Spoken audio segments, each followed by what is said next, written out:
Hi, I'm Dr. Mobi with Lifestyle with Dr. Mobi, and let's welcome our great guest today. And that's Adam. Hi, Adam. How are you doing? I'm very good, thank you. Very good. How are you today? Good, thank you. And Adam is all the way from UK, so lot of distance, but guess nobody can figure that out with telemed now. Internet That is a brilliant thing. yeah, I know. Imagine we before all this, we used to travel so much, and now all that travel is gone away. Saves a lot of money though, doesn't it? I know, I know. So tell me about your services. I know you do a lot of great things with counseling and so forth. Yeah, so my name's Adam Hindley. My background is physiotherapy and personal training, but I'm a founder of a business, A Game Consultancy, which you can see on screen now. So there's myself and my two business partners. All three of us are called Adam, believe it or not. It's a bit crazy, but basically we have a what we call a completely full holistic approach to health.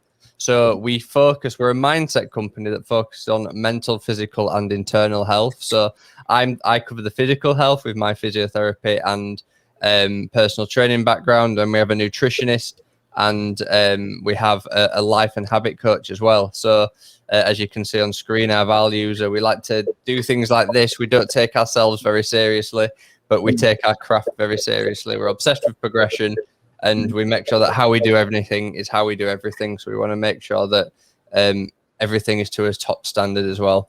And it's just basically we rather than say you're having a PT, you're doing some counselling or therapy, and then you're doing potentially some work with a nutritionist. We all bring this under one roof, and we say it's like a complete 360 or holistic approach to health. So whether it's corporate wellness, corporate workshops with businesses, or it's individual one-to-one coaching or group coaching, we do like different things covered in all kind of them three areas there as well. Okay. So which one is more interesting for you, the corporate or is the individuals one? So what it tends to be is that the corporates tend to lead more to the one-to-one work. So the work that we do with corporate businesses, the individuals from the businesses want to work with us further. So I personally I like working with the bigger businesses, and then when when they break down and they become our one-to-one clients, then it's great because we've already got that connection from doing the live training with them and doing the trainings that we do from a corporate standpoint. Okay, great. So that definitely, speaks volume about your work. So tell me about, how did you start with this? Yeah, so at university I did physiotherapy. That's my degree, but I've always taken a very holistic approach towards my treatment and towards my therapy. So I always asked my patients, asked my clients, like, is there anything going on externally to the treatment that I need to know about? Like, is there any stresses at work right now? Because we all know that like these these emotions that we feel, like if you are over the top stressed, this can manifest and it can create physical symptoms. So you can start getting pain and you can start getting issues in your neck and your shoulders.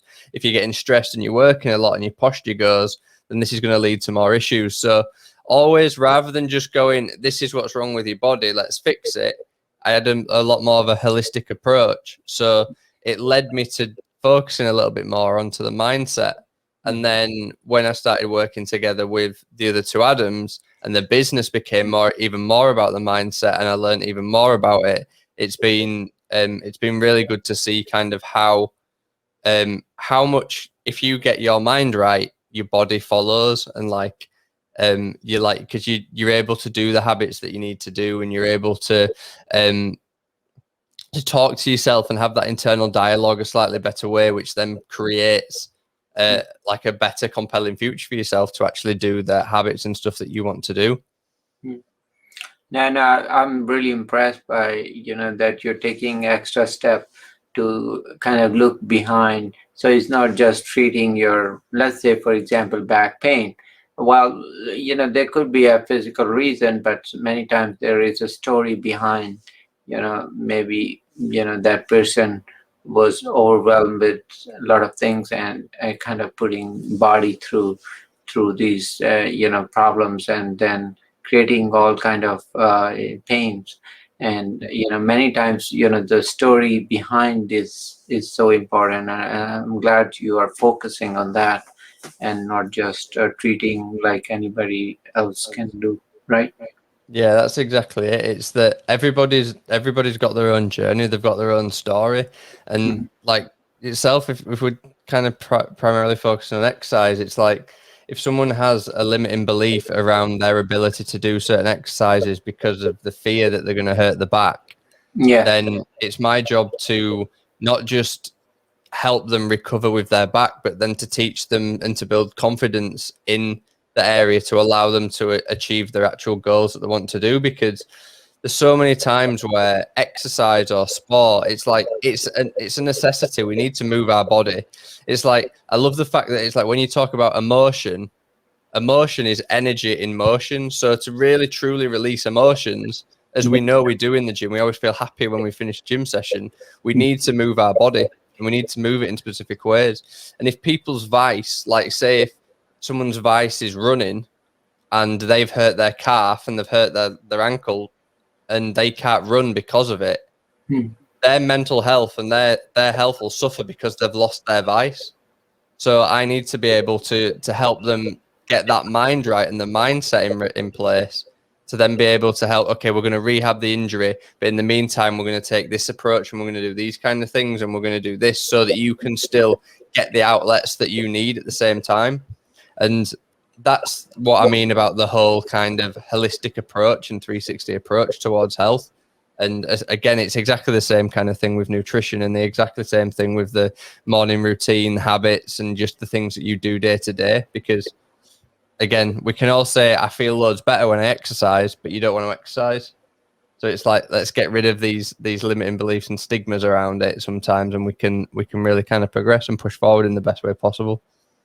Okay. Also, yeah, it's very important to kind of explain them that the whole concept is 360. So there are other parts of it, which is, like you said, nutrition. So Mm. there's activity, and then psychologically, mental. Tell me about a little bit about nutrition. Why it's so difficult nowadays to focus on that, because people have I mean, they get confused with so much information.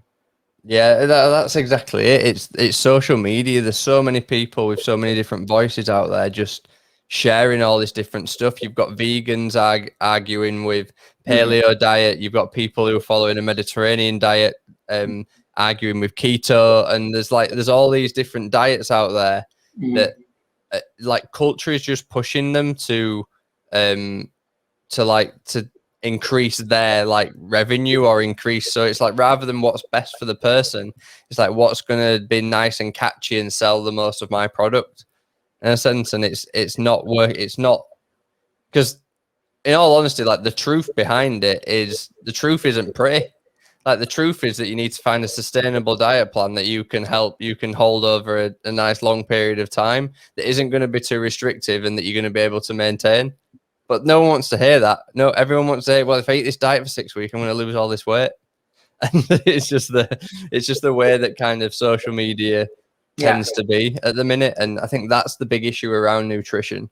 Mm. And it's like realistically, if people just took a balanced approach, we always say that the Mediterranean diet is the best one to model off of. And then you can, because it's loads of color, like it's not animal based products, which are the primary focus of the meal. It's not like chicken or beef is your main focus of your meal. You don't build your meal around that. You build your meal around what nutrients and what plants and what foods like that. You're actually getting what whole foods you're getting first. And Mm. then you add like supplementary things into it as well. Mm. And that is so true. There can be a lot of discussion about which diet, and there can be 10 other diets, but the best is the one you're going to keep for rest of your life. Yeah. And you don't, I mean, the worst thing can happen is somebody tries to lose weight or does some changes for a month or week, and then they are successful. I think what I've seen is losing weight is, yes, it is one part, but that is not the journey. The journey is a little longer than that. And definitely you need to be well prepared for that, and which means that you need to, whatever you do, you have to be consistent. And it's unfortunate, but a lot of people who come to me too, they have failed, or they had a surgery done. So for example, okay, very good, that's a quick fix. I mean, they get the fix done, but then after that they're again back to, in 2 years, back to where they were. Yeah, it's because it's like you say, it's like the whole blue pill, red pill. If I had give you a blue pill and it'd fix your problems right now, and if I give you a red pill and it actually, you wouldn't, no physical changes had been made, but you'd be given the education and the knowledge and the empowerment to actually do it yourself. Everybody would take the blue pill rather than the red pill that gives you the actual knowledge. And that's what I'm trying to shift. And that's the mentality that I'm trying to shift for people. I want to give them the tools and give them the knowledge so that they can do it themselves for the rest of their life.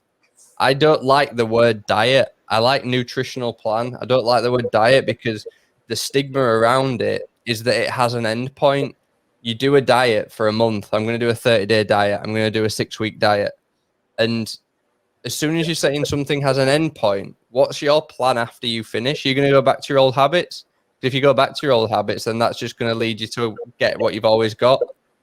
You need to get a sustainable plan in place that you're going to be able to manage over the longer term. If you're feeling like you've been restricted on your current plan, it's not going to work for you.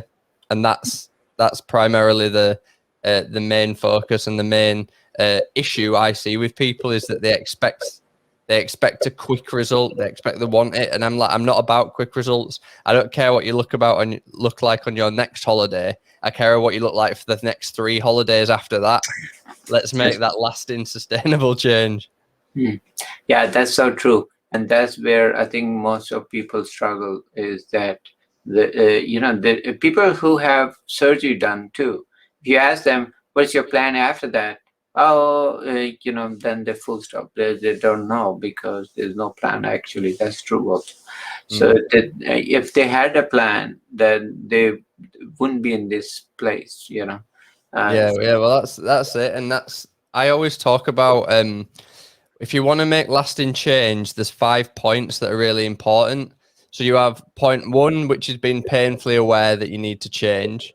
So if we're talking again about kind of weight loss in these examples, it's like you step out of the shower and you hate your reflection that you see in the mirror. Like you have a hatred towards yourself because of it.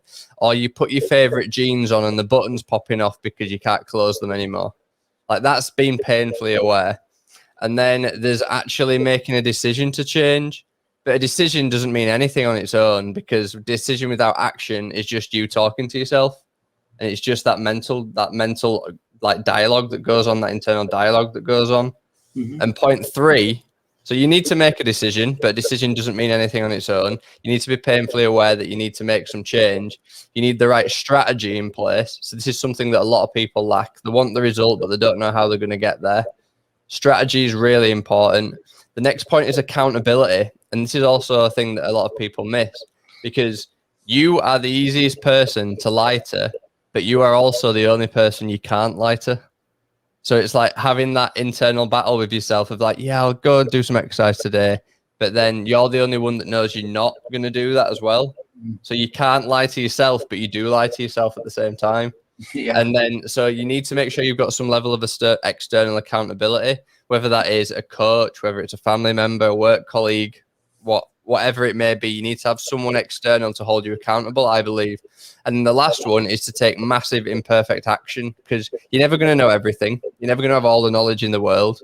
You just need to start. You need to do it. And then you need to, it's like ready, fire, aim kind of mentality. You get ready, you get your strategy, you get your accountability, you go, you start doing it, and then you get perfect later.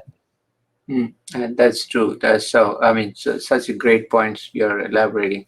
Yeah, a lot of people, I had somebody, one of my client and patient too, and he told me that he kept his picture from 5 years ago when he was overweight and all that.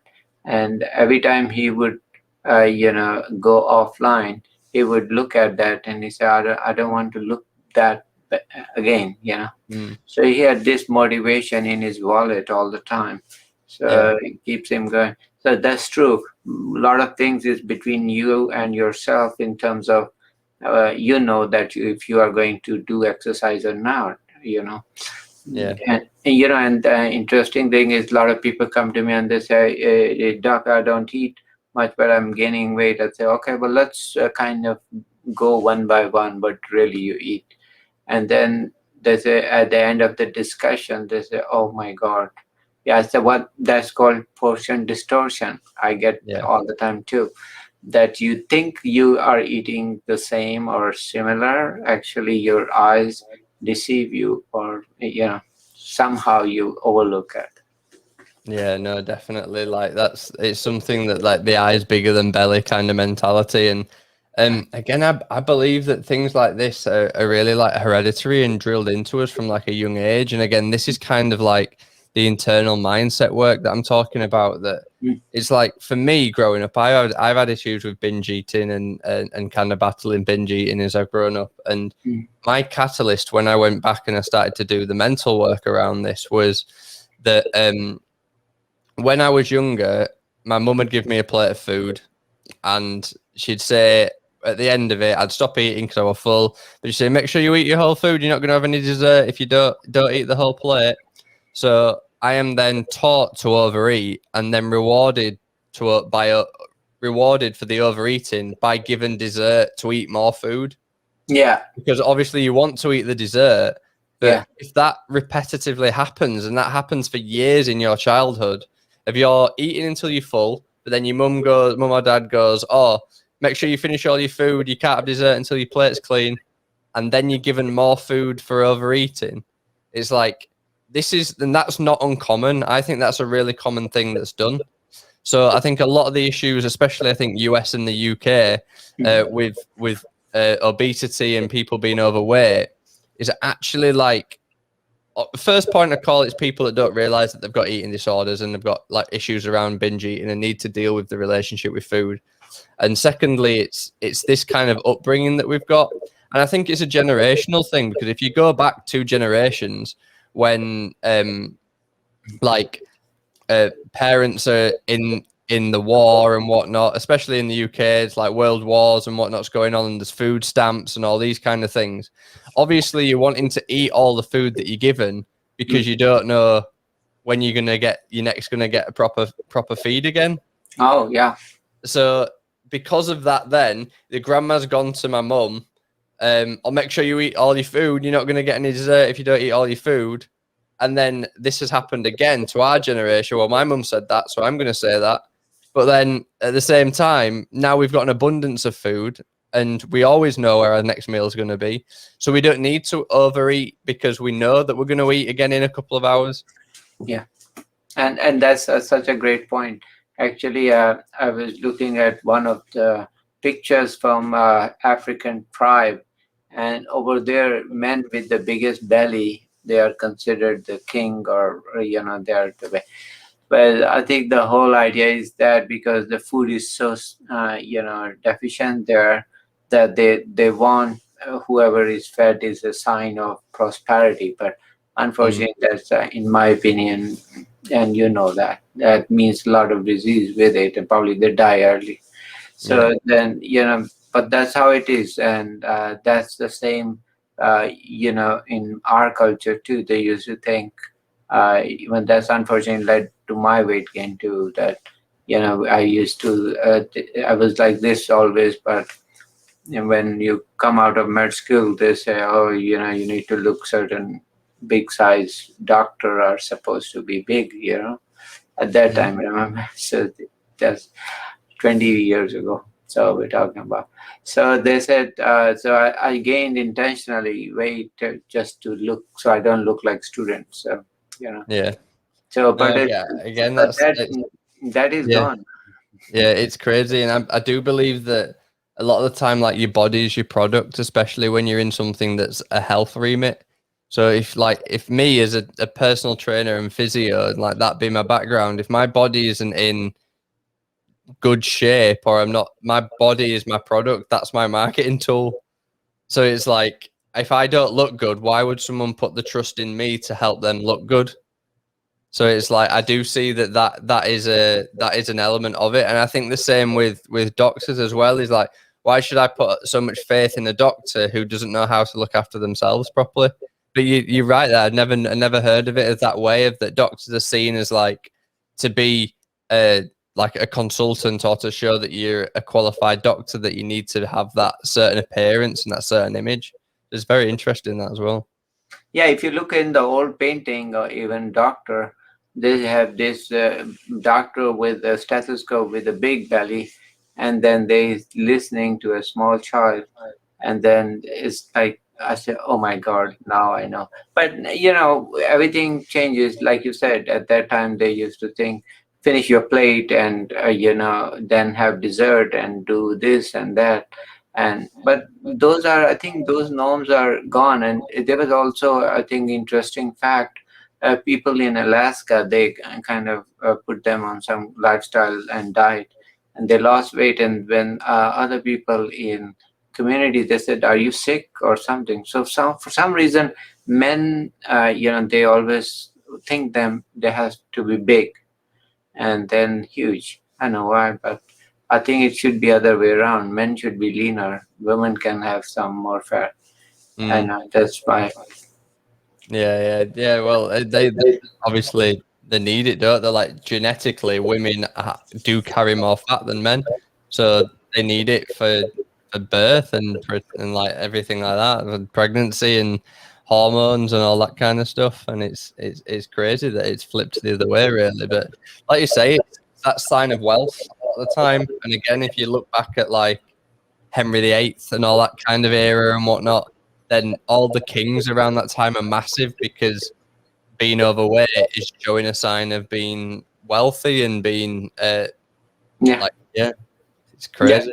Yeah, that's but nowadays you see the wealthiest man, Jeff Bezos, and I'm very skinny and nobody's overweight.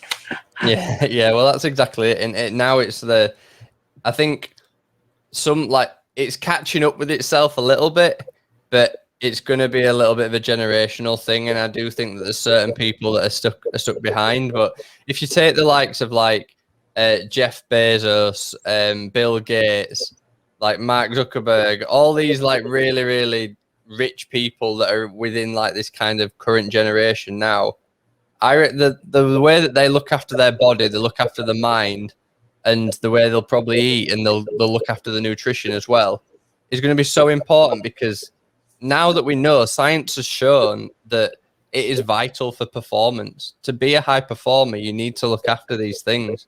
You will experience burnout. You will experience mental clarity. You will experience kind of clouded mind and not getting as much mental clarity if you're not eating the right foods, if you're not exercising, if you're not doing things for being mindful, or like meditation and these kind of things. I think it's all really, really, it's becoming more and more clear as more research comes out about it as well. So also let's catch up on your how people can get hold of you. Is this contact information here, right? Yeah, so if anyone wants to reach out to us, then they can email me at hello@airgameconsultancy.com, and then they can also join our Facebook group. So the Facebook group in itself is a community full of people that are wanting to kind of progress and improve. And myself and the other two Adams do live trainings on there every single week. So we're really kind of forward moving on making sure that people can improve their mental, physical, and internal health, to help them get that mental clarity and to help them progress towards their goals in the best sustainable way possible. Okay, well, and thank you for coming and giving us a great talk, and really enjoyed thoroughly. So give me any final thoughts you have for my audience. Yeah, so just from what we've said today, we've covered a fair bit, and I always want to say at the end, it's that it's not about making massive change. It's all about sustainable change. So I live by something I call the 1% rule, which is today, tomorrow, the day after that. You don't need to go 100%. You need to just do something that's going to get you 1% closer towards your goal. So if it's tomorrow, you want to drink some more water and up your water intake, that's awesome. That's a 1% for tomorrow. The next day, you might want to go out for a walk for a little bit. Again, that's a 1%. Don't think about doing tomorrow, I'm going to meal prep, I'm going to go to the gym, I'm going to do this, I'm going to do that. Because it's too much and you'll burn out very quickly. You need to make the sustainable, lasting change. So always follow the 1% rule. Okay, well, that is very smart and very efficient. You know, like you said, you don't want to be burnt with all this, because it's going to be a long-term challenge and long-term lifestyle change. And you know, unfortunately, word diet is misnomer and is misleading. So you know, that's why it's important to focus on lifestyle, which has your sleep, diet, exercise, and psychological. All is included. Thank you for coming and giving us a great talk. Take care. No, thank you very much, mate. Take care. Okay, take care. Thank you, sir.